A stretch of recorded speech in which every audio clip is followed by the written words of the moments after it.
like the back of my hand, as the saying goes. She'd made literate of the saying, for that surface of her hand had become a familiar sight as the days passed. The top side of her hand, during class, while the teacher's voice echoed mindlessly at the front of the room. She'd stare at the top side of her hand, and she kept laying on top of her desk, her mind galaxies away. She was numb to the noise, numb to it all, to the words thrown her way, to the shoulders she received in the hallways. All of it. She'd stopped caring long ago, and she couldn't comprehend why they still did. William. She was noticed. William turned her dark green eyes from her hands, which were laid flat on her desk, to her teacher. The teacher gave her a sharp pay attention and continued on with the exercise, like always. She went back to staring at her hands and fell back into the grey oblivion where one's notice was non-existent. There was a unit of chemistry that she had come to understand. The social world was an invisible circle. At the center of the nucleus of that circle, where the people considered to be attractive, outside that group was a thin line of geniuses, who people only respected in hope of getting something in the future in return. After that was a scattered group of beings that were targeted for bullying. William was not part of any of those groups. She was on the outside of that circle, in the abyss of grey fog. It was the haze that no one cared about. She was somewhere in that fog, unconsidered and unobtrusive. She used to simply observe the inner circle, try and understand what made her so dissimilar in comparison to them. She eventually gave up and fell in love with the prose of having to worry about nothing other than herself. The empty canvas of her sketchbook papers was all she needed. She didn't need to see the real world, when she could create alternative universes of her own. She never pays attention, someone said. Yeah, she's probably stupid. There's definitely something wrong with her. William favored darker clothing over lighter. It made her feel warmer in spite the fact that she was always cold. Even then the sun lashed its golden fingers on her for hours. Her pale skin would still raise if she removed her black, light sweater. Class field trip. Those unusual words caught William's attention. She held her medium-length dark brown hair out of her face to look at the teacher. We will be visiting Thread Lake next week to observe the water quality in comparison to roadside streams. Minutes later, permission slips were handed out. The next day, William handed in hers, and a week later she was riding on a bright yellow bus with her classmates towards the location. Due to the fact that it was winter, the bus windows were coated with white frost on the outside, and the blurred trees they passed were loaded with fresh snow. She kept to the window with her legs pulled up, her knees on the back of the seat in front of her. She could faintly make out her reflection in the window, and was fascinated by the dimensions within the glass. The ability to clone reality was amazing. You know, Thread Lake, said backwards, is Death Lake, someone said.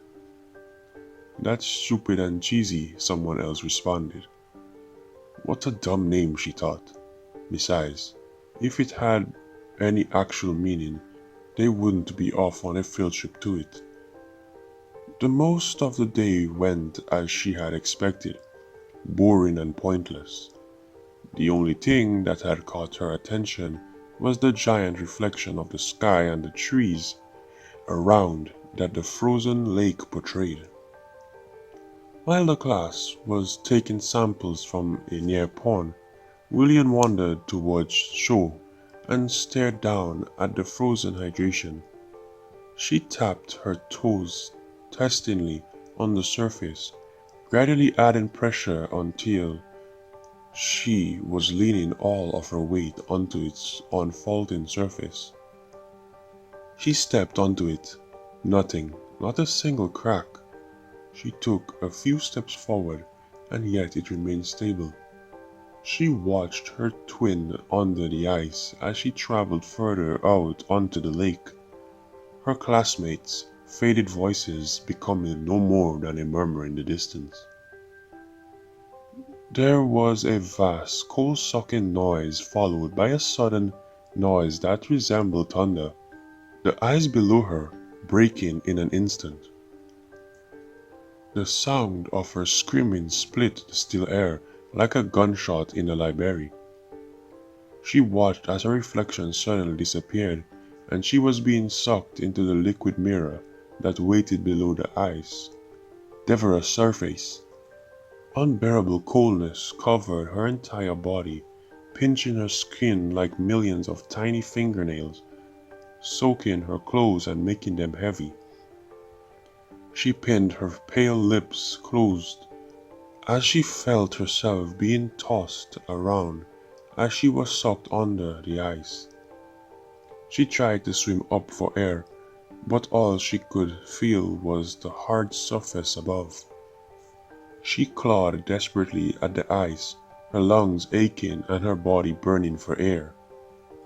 It felt as if her chest was being rapidly stabbed.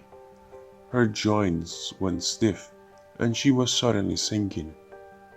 She could see someone standing over the ice, but she couldn't tell who, for their figure was too blurry to make out. She was suddenly seeing the world from behind a different perspective, and it dazed her. Time itself stopped and she could hear everything. She could hear the creaking noises of the heavy ice above as it gracefully hummed to itself like a massive whale. Her ears and bones began to ache as the water pressure squeezed at her body. The lower she sunk. Then, she couldn't hear anything. She could only feel the everlasting cold. Yet she was no longer drowning. Her perspective had risen with her final breath, and she was as light as air. She was staring through the eyes of the ice, watching as her classmates stared in horror from the shores. She stared through the eyes of their reflections. Her body was already beginning to decay at the bottom of the lake. The kids were sent home, and Reliane was left alone, trapped inside the ice. People were sent to retrieve her body, but were unsuccessful. She watched as two of the last people searching for her body spoke amongst themselves before they left. "Why do you think she died?" one of them asked, scratching at the back of his head. The second worker shrugged. "Accidents happen." What an odd saying. For months, no one visited the lake besides passing animals that licked at it.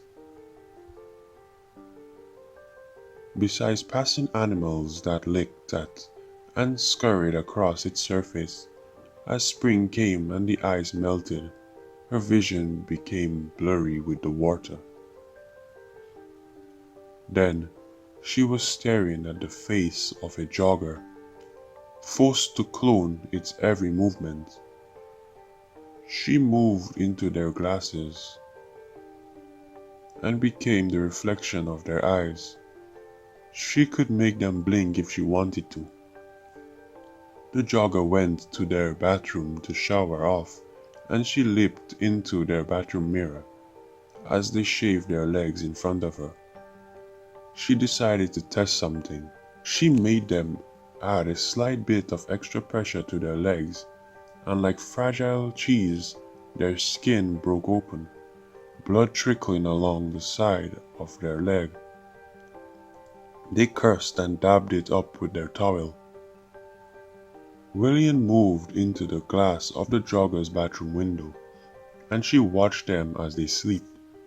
She moved into the silver of their fork as they ate breakfast, and then the faint glimmer of their nails as they went to work. She became their computer screen and watched them work all day.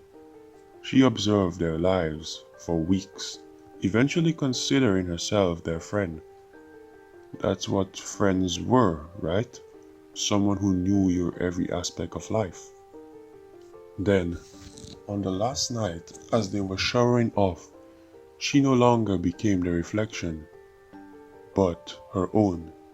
Before she died, they stared in shock as their mirror, as they stepped out of their shower when they no longer saw themselves. She continued to mimic their movements, still holding the ability to make them do something in a small way by her will. After a while, the jogger downed some pills and went to sleep. The next morning, when they found it still was not their own reflection in the mirror, they began to get nervous. Not wanting to admit psychotics, they resumed their day as normal. At the end of the day, they once again went to shower. When they stepped out, William was standing still, her green eyes being the only moving part of her body as she tracked their every movement. The jogger suspiciously eyed the mirror, yet mindlessly continuing their daily routine of shaving their legs after they gotten out of the shower. "Hello, my friend," William said finally, a small smile upturning her dead lips. They stumbled back in shock, putting their back to the wall and staring wide-eyed at William. You spoke?" "Yes." William made them pick the razor back up that they dropped on the ground. She made them continue to shave their legs. She made the razor dig in too deep, causing a long cut along their calf. "Accidents happen," she said. The next morning she made them miss their breakfast when they went to pick up their scrambled eggs with their fork, instead of plunging into their own hand. "Accidents happen," William said. William had fallen in love for the jogger. In the amount of time she watched them, how could she not? However, she spent her entire life watching others happy. It was interesting to watch them frightened or pained. At work, she made them accidentally knock over the coffee machine, filled with boiling coffee onto their arm. When they took a shower that night, she made them take 7 pills instead of 3. The jogger was losing their mind. Why could no one else see this stranger in the mirror? Why was the stranger making them hurt themselves? That morning it was snowing out. The car windows were iced over, but the jogger was running late for work and didn't take the time to let them defrost. As they drove along the slick road, William made the jogger take a sharp left turn as they approached a bridge, sending the car speeding into a frozen lake. The ice shattered and the car plunged under the water. William made the jogger lock the door and roll the window down. She made the jogger kept her seatbelt on and drowned. Before the jogger died, she asked her reflection, "Why?" "Accidents happen," William said. William waited in the lake until a student from a near school came down to the water to gaze in, wonder at the car under the surface, and William became their sunglasses, blinking in sync with them.